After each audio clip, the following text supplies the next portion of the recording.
Hello everyone, today I'll be making a Yemeni kitchen staple, Marag. Marag is broth, and this method can be done with lamb, beef, and chicken.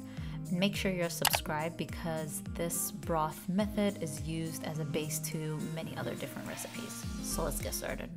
So the quickest way to do this recipe is use a pressure cooker. If you don't have it, no big deal.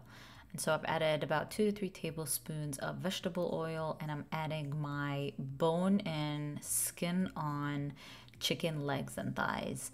Please make sure you use protein that have the bone on and have skin on. That's where you're gonna get a lot of your flavor. So we're gonna toss this around. The timing really depends on how much protein you have in your pot and the size of your pot.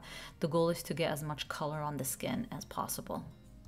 So about 5 minutes into tossing the chicken around and getting some color on there, we're going to add our bay leaves, a dried lemon or lime. You can add 1 or 2 depending on the size, some cloves, cinnamon sticks, and whole cardamom.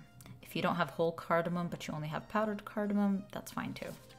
Now we're going to continue mixing the chicken because our goal is to get as much color on the skin as possible.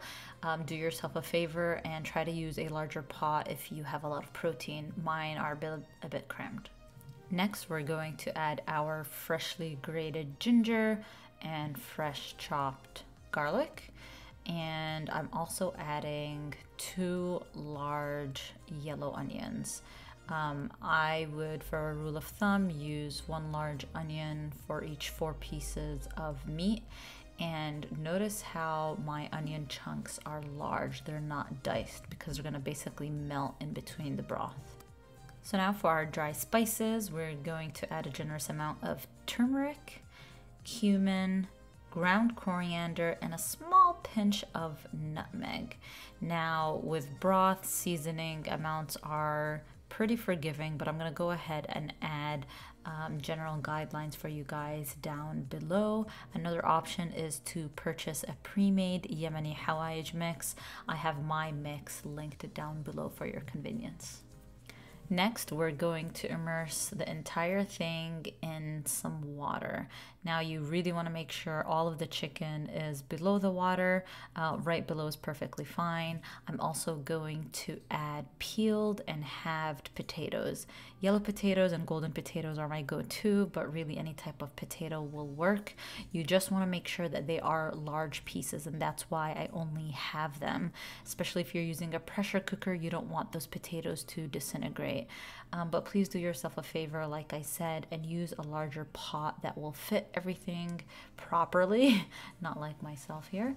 But anyways, it'll be fine. Just follow your pressure cooker's instructions. And if you're not using a pressure cooker, you're just going to cook this on medium heat and let it simmer continuously until the chicken falls off the bone. Literally, if you take a fork and you poke it, it will start falling off the bone. That's the goal. Last but not least, you want to add a generous amount of salt.